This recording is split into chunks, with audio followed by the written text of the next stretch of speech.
everybody. Welcome into the back room. I'm Andy Ostroy. I know that we've said the worst things, but I just wanted to get a few things straight. Dad said that it would be me.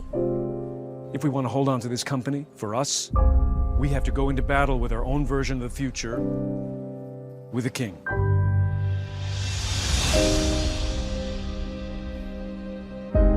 We're gonna cut shit close to the bone. We're gonna get right fucking in there. It's gonna get nasty. Okay, buckle up.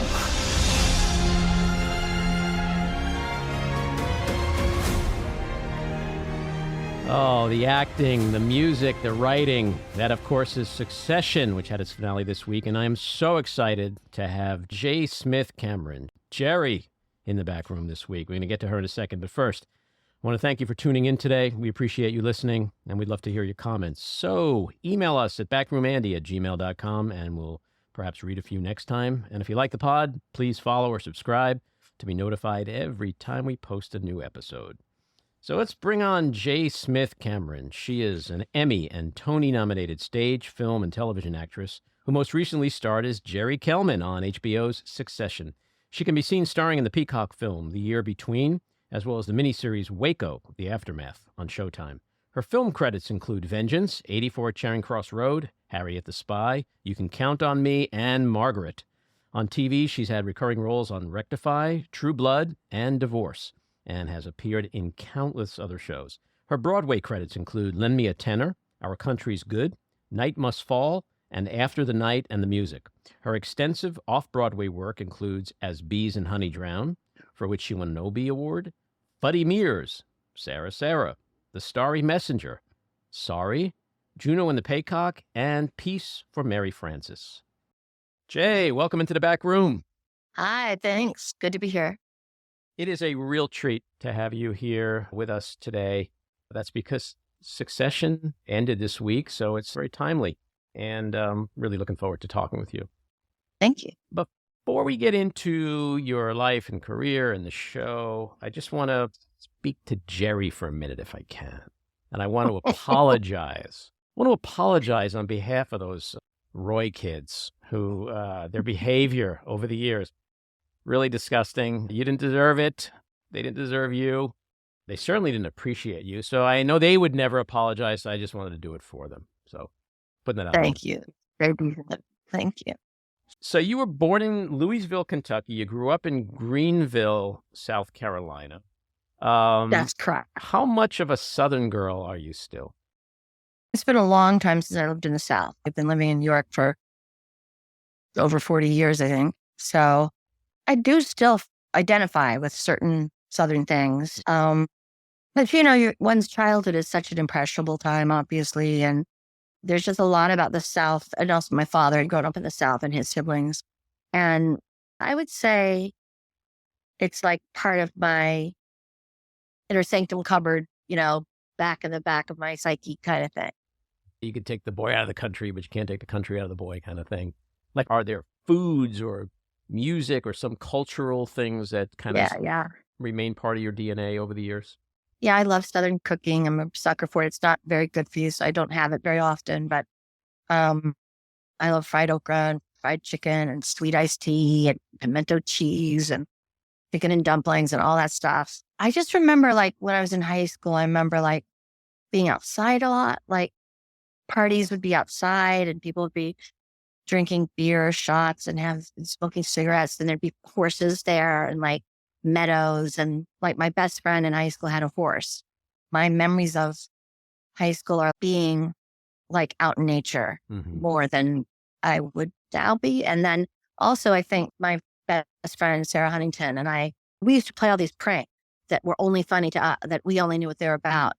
And it was fantastic because, I don't know, it's just, they were just like my husband, Kenny, he's a screenwriter and a playwright. He's always saying you should write the story of your adolescence with Sarah. We just had a sense of humor that no one else got. And we just did all these, like, but I just remember being outside at night a lot, like out in the country and I don't know. It's a nice memory. And when you were growing up, there's always kids who get out of school and then they get a job and spend the rest of their lives in their hometown. And then there's those other kids, they're like, I can't wait to get out of this town and there's something better for me out there. Yeah. Were you that kid? Yes. I was definitely that kid. I think my sister was too. My big sister also became an actress for a while, and she had another calling that she was really interested in and very good at, which was teaching. She was just really good with little kids. So she shifted into teaching. But I remember she took me to New York for the first time when I was like 13. We stayed in this really low rent hotel. And this was before ATMs, and like she had brought enough money. Like she brought traveler's checks. You remember those? Oh, And, yeah. like he was like maybe 22. Like she wasn't very old. So we stayed in that Taft Hotel, which isn't here anymore. And we ate in diners and we saw a bunch of Broadway plays. And I really remember that. That was incredible. And I remember we shopped in Macy's, but we could only go in the bargain basement, just these big wooden bargain bins. And I remember I got this mini dress. I remember wearing it my last day in New York, and we ran out of money. So literally we just bought a loaf of bread the last day we were in New York. We just ate slices of white bread. Were you always bitten by the acting bug? Did you know at a young age that that's what you were going to do? At a pretty young age. My big sister, as I said, is like 9.5 years older than me. And she definitely seemed like the actress in the family. And I studied violin. I studied music first or second grade all through senior in high school, and went to string camp and was in, a couple of different orchestras and played in the chamber group and had 2 lessons a week towards the end and like an hour practice every day. And it was intense. And I was not passionate enough about it. I didn't practice enough. I didn't apply myself enough. It wasn't my thing. And I was kind of a closet actress, like through Joanne, my big sister. I would read scenes from plays. Like I really did have this like fantasy life as an actress. But in South Carolina, then there were no community theaters. And eventually, when I was in high school, there were like the equivalent of Off-Broadway, like little theaters in Greenville. But the nearest regional theater would maybe be the one in Atlanta or the one in DC. You didn't see anyone becoming a professional actor in my state. And then, the ignorance that I had about it was like, well, you could move to LA and try to be on a sitcom, or I love plays. And I was like, or you could try to get to New York and be in plays. And so that was my love and passion. And I started acting in high school in spite of myself. And I got to go to special arts. It was like arts high school that opened when I was a senior. So you did your academic classes at your high school, but then they bused you and had really intense theater class. And you got into acting in high school on a dare, correct? That's right. My best friend's big sister was in Spanish too with me. And they were going to do Anne Frank in the drama department, Diary of Anne Frank. And they really didn't have an Anne Frank in mind. So they were really hoping the auditions would bring something. And she knew my big sister was an actress, and she just guessed it about me. And she'd like nudge me. And I was really terrified but excited. And I went and auditioned and got the part. And of Anne Frank. Of Anne Frank. Nice. And then I feel like that changed my life. Like that same year I got contact lenses, like I had just had a whole transformation. I went from being a shy, bespectacled violinist to a leading actress of Greenville High School. Yeah, no, I dug up a quote where you said, I was a shy kid who wore glasses and played the violin and didn't have a best friend. So it was kind of rocky. No, I didn't have a best friend growing up. I didn't have one best, like we'd live somewhere and I'd have somebody in like second grade who I played with, but we moved around a bit. Right. So I would be in different schools. I was always starting over. I wasn't practicing with no best friend until it all happened at the same time. Like theater, my best friend, all that happened around the same. And you said the best advice you ever got, someone said to you, be bold. Yes. My big sister came to see me in a play, like my first professional play. And it was in Coconut Grove. And she was like really honest with me. She said, you're very real and you're very believable, but you're being so modest and careful. Like kids right out of drama school are like purists for being really real. And This was a big stage in a large theater. And she was like, do everything you're doing, but just be bold. And the character was sort of bold. So I could do that in the character. But it was something that I would tell myself after that, like when in doubt, like don't confuse being realistic and naturalistic with being small or tiny, that in real life, people can be bold and passionate about things. And plays are usually about important moments in people's lives when they're being passionate. So, And is being bold also about giving everything of yourself, of putting it all out there, of not being inhibited in any way? I find often when I watch a performance, you kind of know when a performer does that, and you know when there's something that's kind of holding them back. And maybe not with the truly successful, famous ones, but people who are still trying to make their way in the world, you kind of get a sense that they're just not leaving it all on the stage. Right. Yeah, that's a good observation. I don't know that I always achieve that be bold, be bolder thing, but I try to, that's just in the back of my head. Like, for instance, Kieran Culkin in the role of Roman was so unchecked. He was just so free. But the character says everything they think with no check, so his character, it was a little all or nothing, in my opinion. Like, to be Roman Roy, you had to have no filter, no inhibitions. And so as an actor, I was envying him because he just seemed so uninhibited and so released. Like, I remember doing this play and we were talking about being relaxed on stage. It was like early performances. And we were like, we're just not relaxed yet. And the director said, I don't think you should ever really be relaxed on stage, but you should try to be released. And I mean, Kieran, it was maybe he's always like that as an actor. He's like that as a person too. He's a little bit like Rome. He's a little cheeky. I have so much respect for actors because 90% of the time I'm just trying to find how to be me, right? So I think about people who are acting and trying to be someone else and project that with authenticity. It's hard to imagine not going to that place of full release. Otherwise, it may not be believable. Like in the last season with Kieran, with his character, the funeral and all that, you have to be that person that you're portraying, and you can't do it unless you're 110%. I feel like I'm of the school of thought that a good actor, like the people who innately have it in them to be good actors, who are meant to be actors, the raw material consists of a lot of empathy and a lot of being able to put themselves in somebody's shoes. And what develops is a real natural curiosity for all kinds of people, like to play someone who's very far apart from your own personality, seemingly, and yet you find space for them in your psyche. That's like an innate quality that's the number one essential tool, is being able to relate to different characters and be willing to get behind their thinking and not judge them. Like Roman turns out to be quite a scary character in that election episode. And Kendall, very scary character in my opinion, all three of them. But none of the three actors judged their character. They were like, that's not me, but I'm going to give them the benefit of the doubt. Like, you don't have to prove the character. Like, none of the characters in Succession were likable characters. I mean, none of them were good people, whatever that is, but they were all interesting. And when you see characters that have a drive to achieve something, that's just very appealing. Logan Roy and Kendall Roy and Roman Roy, they're like anti-heroes. Like, you hate them, but you're smitten by their sheer appetite for life or achieving or winning. Not that you root for those characters, but there's something irresistible about them. Sidney Lumet wrote a book years ago where like each chapter is dedicated to one part of the movie business.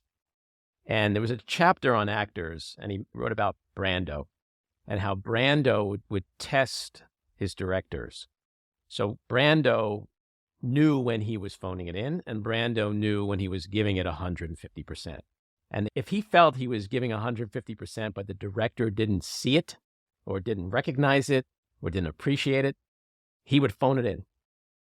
And I guess the irony is that Brando phoning it in is like still 125. Right, pretty damn good. But I think the audience knows when an actor is just leaving it out there. And that's what sucks you in. Yeah. It almost feels like channeling the character. Yeah. Like you're just trying to go on intuition. I think technique is great. You're learning lines and working on the scene at home or in rehearsal if it's a play. But then when you go to act it, it's great if you could just not think. You know, like Yogi Berra said, I can't think and hit at the same time. Right. Like he had to just use his instinct after a certain point of honing his craft. I mean, different things work for different actors, so no judgment. But I think the ones I always envy and admire and try to be myself is someone who just has developed their instrument in such a way that they can then channel the character and not second guess what they're doing, just be in the moment. Right. Who were your early inspirations when you were coming up? Like, who did you look at and think, wow, that person is incredible. I want to be like her or him? Gosh, Annie, there's so many of them and they would change all the time. Like, you know, I remember seeing Sissy Spacek and Deborah Winger and Meryl Streep. And so that would be the people that I'd be seeing in movies when I was in high school and college. And they were all amazing. That was an amazing time.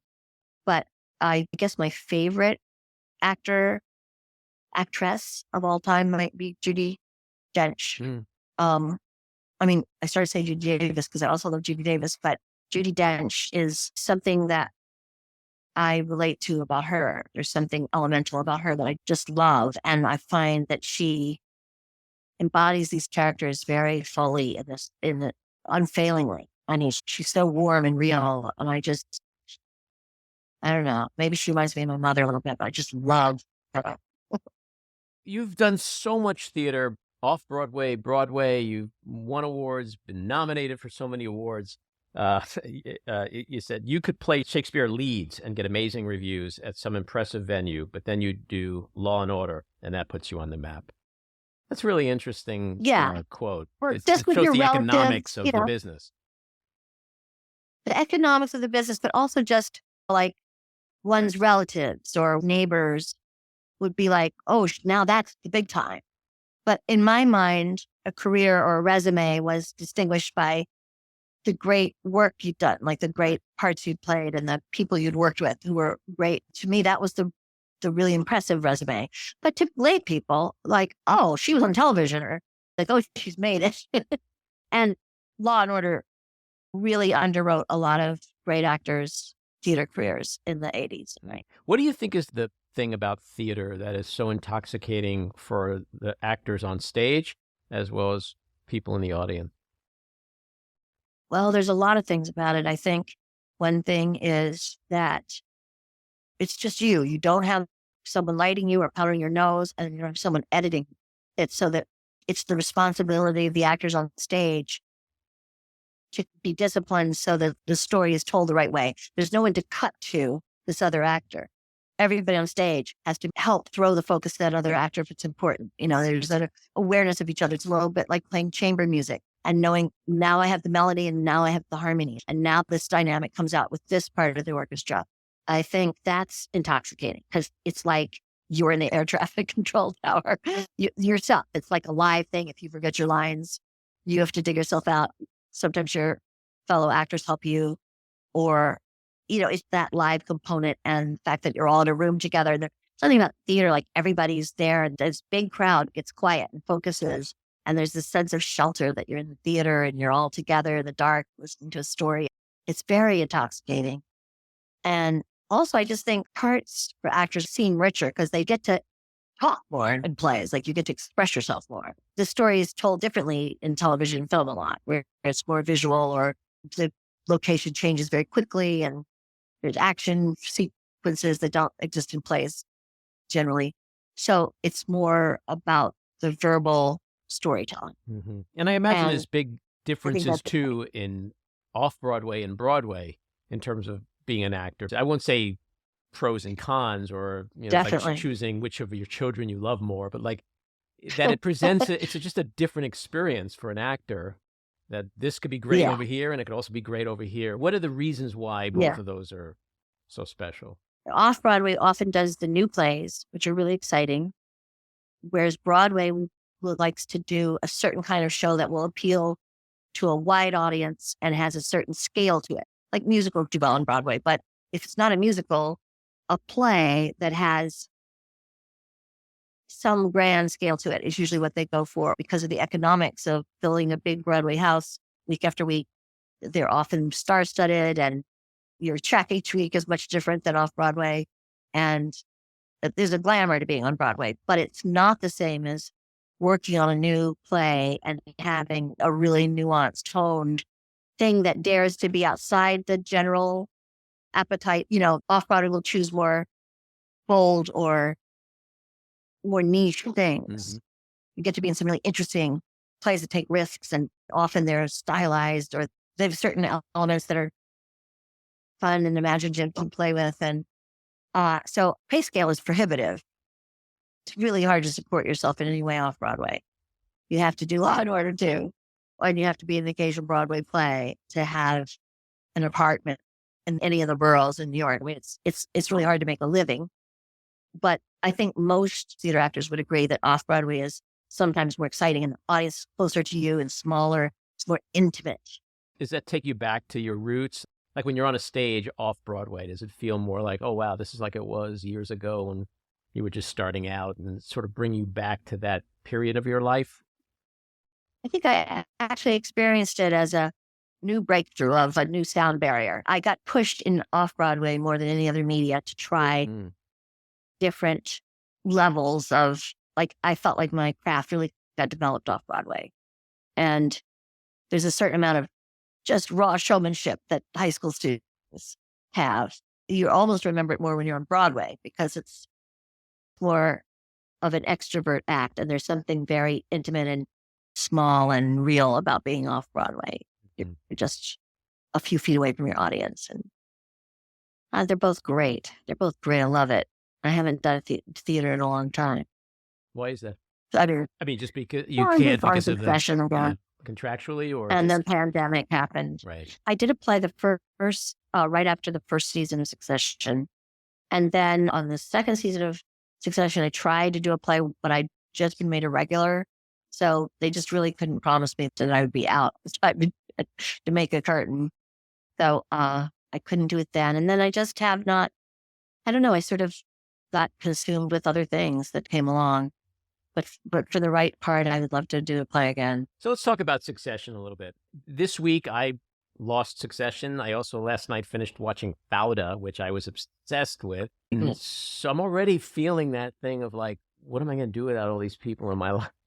I can't imagine what it must feel like for you and the other members of the cast when this was your life for 5 years. It's so much a part of your life and so much a part of the culture. And it's hard to imagine something that was much bigger than that show. And now that it's gone, I know what it's like as a viewer, but what is it like for you as being part of that family? I feel the same way. I felt kind of lost. Like, how do you even pick your next project after you've worked on something that's so singular, Right.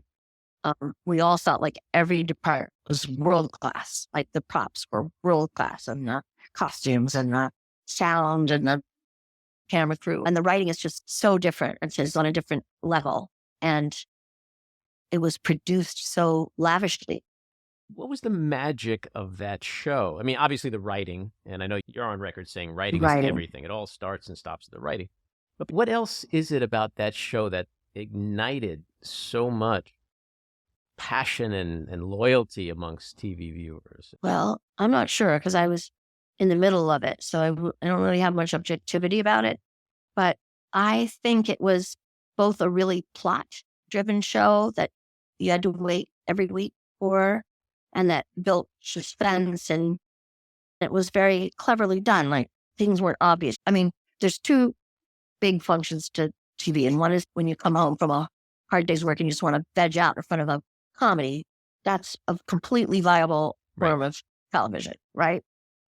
But then there's like when you're in a pandemic and you're languishing, if there's a really thoughtful thing like Fauda that's got intricate plots and really good characters, really good characterizations that have been really formed, I think that's just so involving, and you have to pay attention. And that it's like working a puzzle or something. You have to stay involved. And I think people respond to that. I've always thought audiences don't want to be lazy. I think they want to be smart.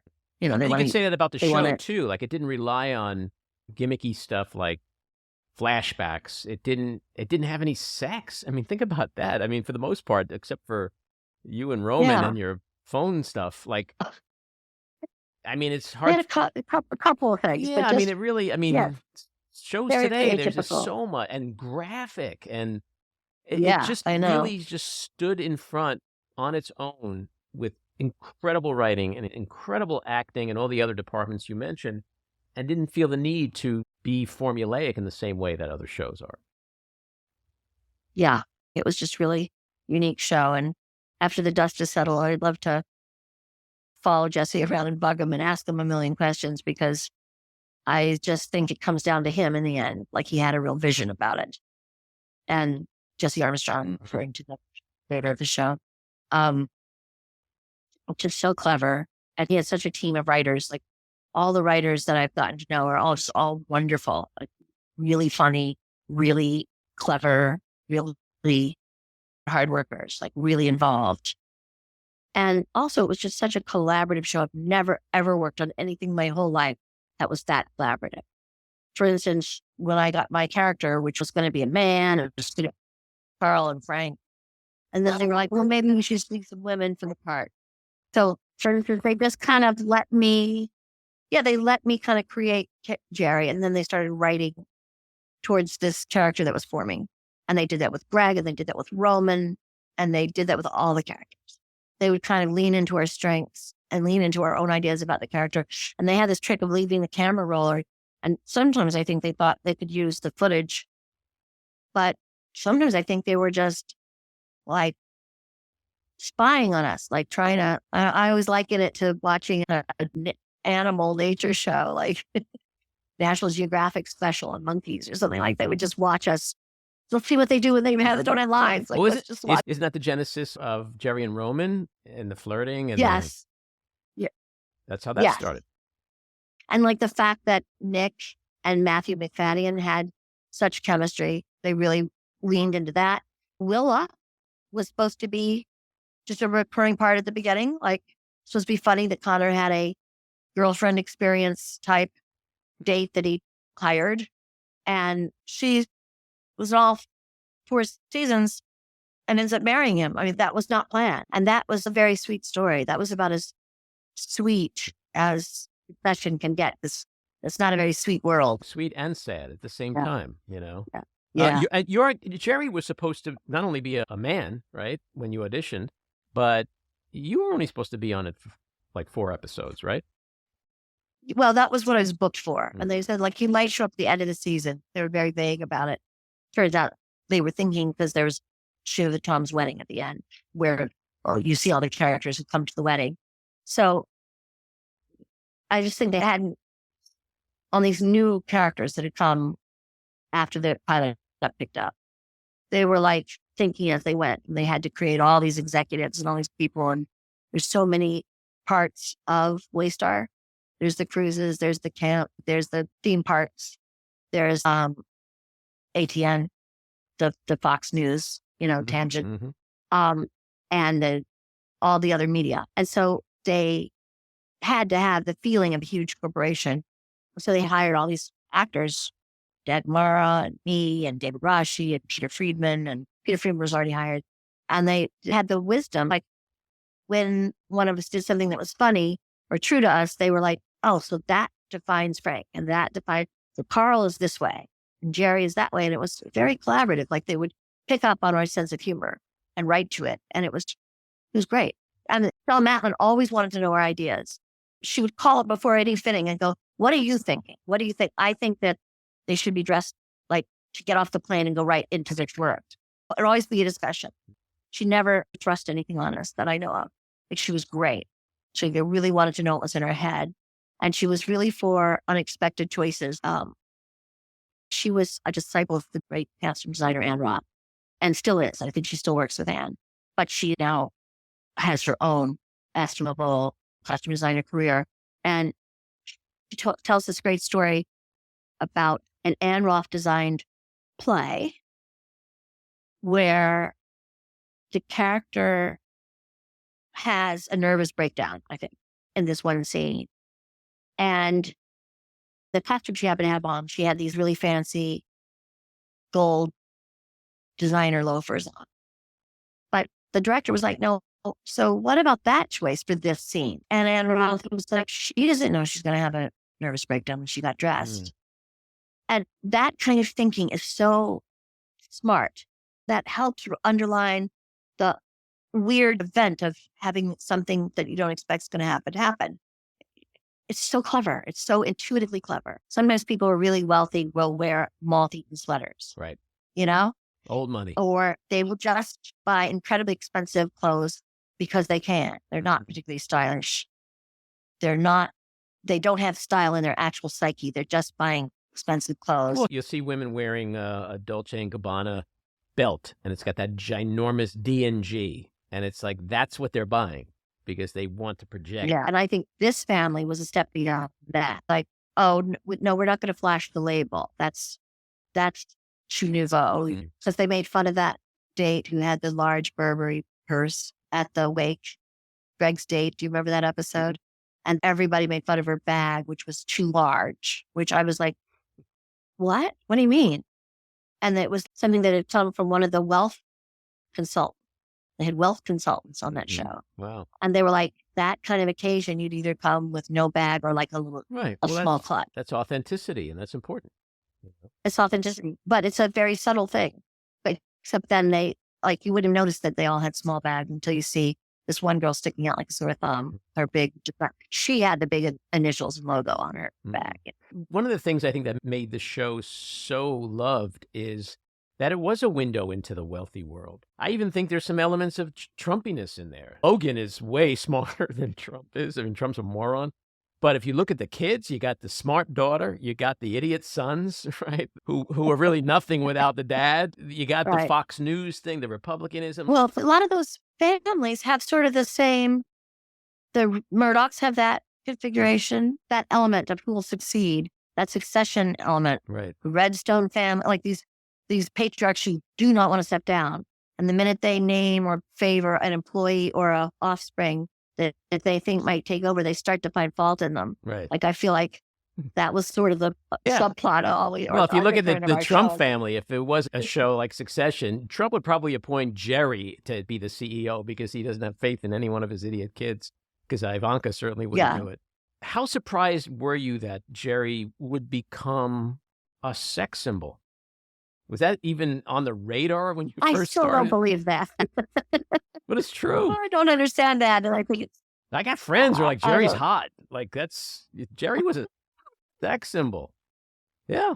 That's so funny. And by the way, the only character on the show that really wasn't made to be foolish. If you think about it, the only character that's not foolish. That's right.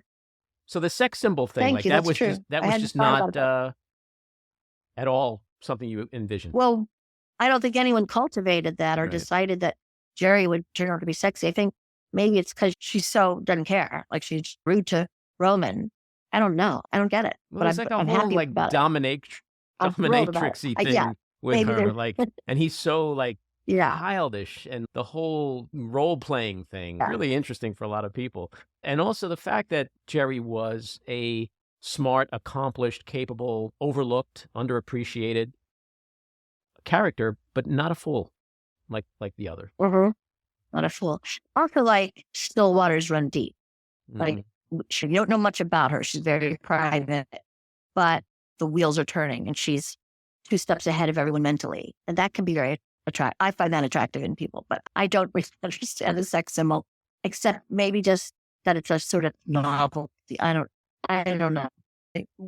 When you said to Roman, I could have gotten you there. If you could play Jesse Armstrong for a second and play this out, what would that look like? If he had become my protege, you mean? When you said I could have gotten you there, gotten him where, how? To the top of his profession. I think because I was like, as a team, remember, he would be flirting and carrying on inappropriately. And I would be like, listen, we together could be quite the team. Like, there's that scene where I really spell it out in season 3. He's this charismatic, younger, wealthy, good-looking guy with his finger on the pulse of pop culture a bit. And with my experience and smarts together, we would be very formidable team. Like, if he listened to Gerri, he could be quite the leader of that company. Like, they we're CEOs, and he kept posing it too. Like, how about this? But then he would send me inappropriate pictures. Right. And I kept getting mad at him. I'm like, no, straighten up, pay attention. Don't do that. Right. And don't use that photo. Sing that. Keep it in the vault in case you need it. Use your head. Like how does this help my best interest? Right. Mattson refers to the CEO job as a pain sponge, right? Not really important, not really qualified. In playing out this narrative with Roman, would he have been a pain sponge? Would you have been the shadow CEO pulling the puppet strings? I think that the brief time that Gerri believes in them as a power couple, I think she's like, oh, I'll use this fascination he has for me, whatever this is. I'll groom him into being the perfect spokesperson of this company, and I'll figure out the moves. And I'll figure out the legalities, and I'll figure out the acquisitions and mergers and all that. But I mean, I don't know how much time in the story that she believes that. I think by the end of the time in Italy, she's like, fuck you. I told you it was dangerous to have those in your phone. And now you've blown it for yourself and for me. Yeah. So fuck you, He's Don Jr.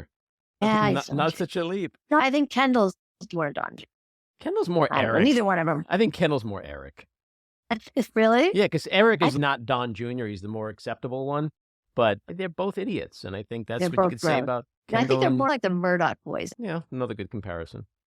I mean, that's what everybody thinks it's based on. But I think it's really, like you say, an amalgamate of all these different characters. In our final moments, I have a couple of things I want to ask you about. The finale was amazing. I mean, one scene after the other of incredible acting and writing that just brought you to this explosive climax. I kind of knew that Tom was going to be it, but I had no idea that Shiv was going to be the reason why.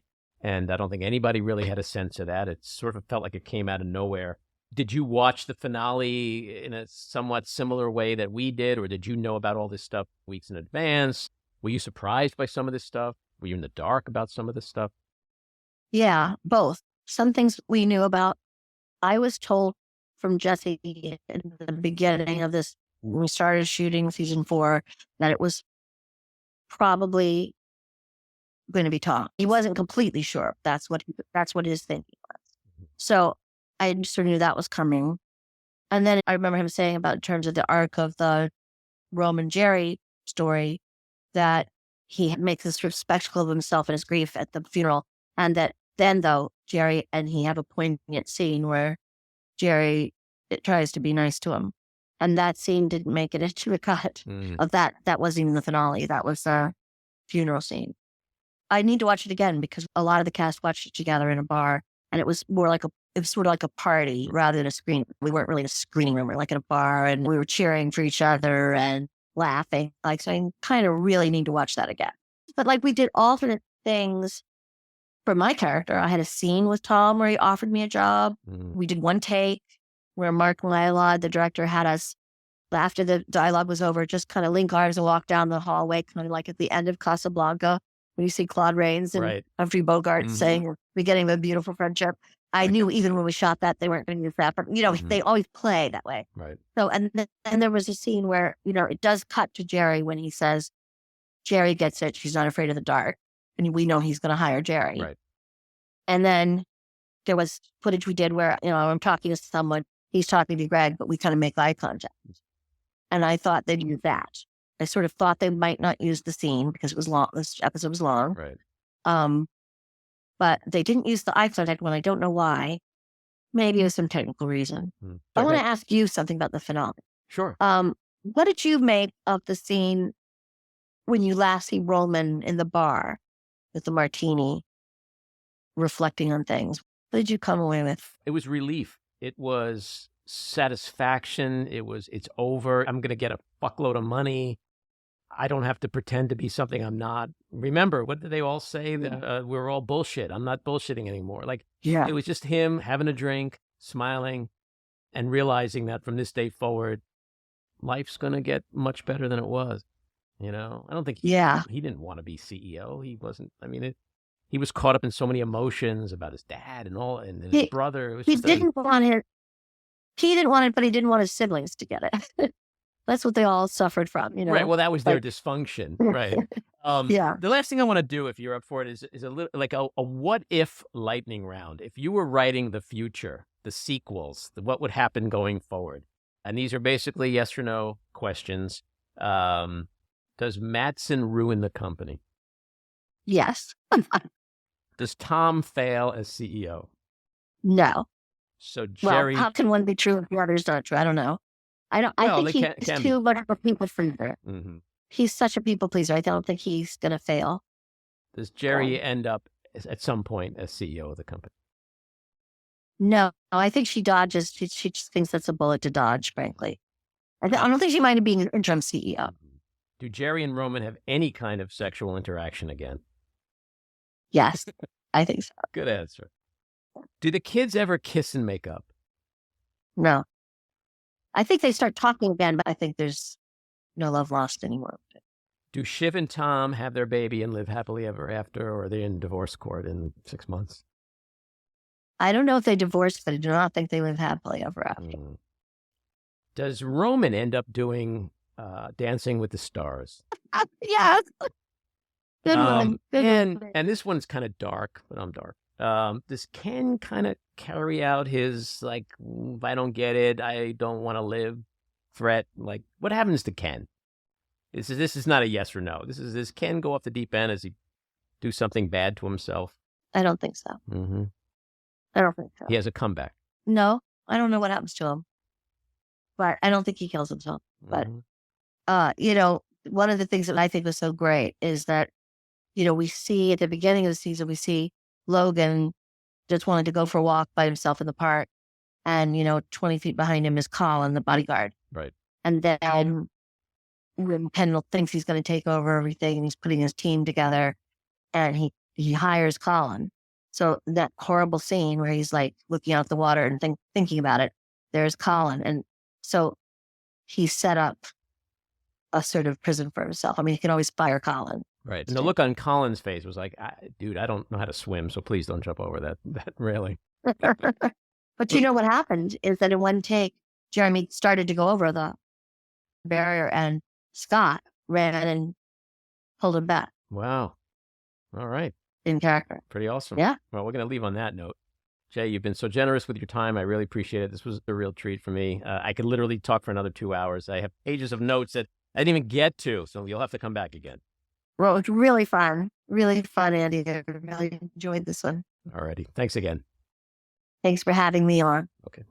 That's episode 81. If you like what you've been hearing, and even if you don't, let us know. We appreciate the feedback. You can leave us a message at 845-307-7446. Email us at backroomandy@gmail.com or tweet to me at Andy Ostroy. And when you listen, please take a quick moment to rate and review. It's very helpful. And if you like the podcast, please follow or subscribe, and you'll be notified every time we post a new episode. I want to thank my co-producer, engineer, and editor, Maddie Rosenberg, associate producer, Jen Hammoud, Cricket Langell for our artwork, Andy Hollander for our kick-ass music, Patricia Wind and the Epicurean for the Backroom Studio, and a big thank you again to our guest, J. Smith Cameron. So keep your eyes on Washington, Hollywood, and your own backyards, and we hope you'll join us again next time. Have a great week.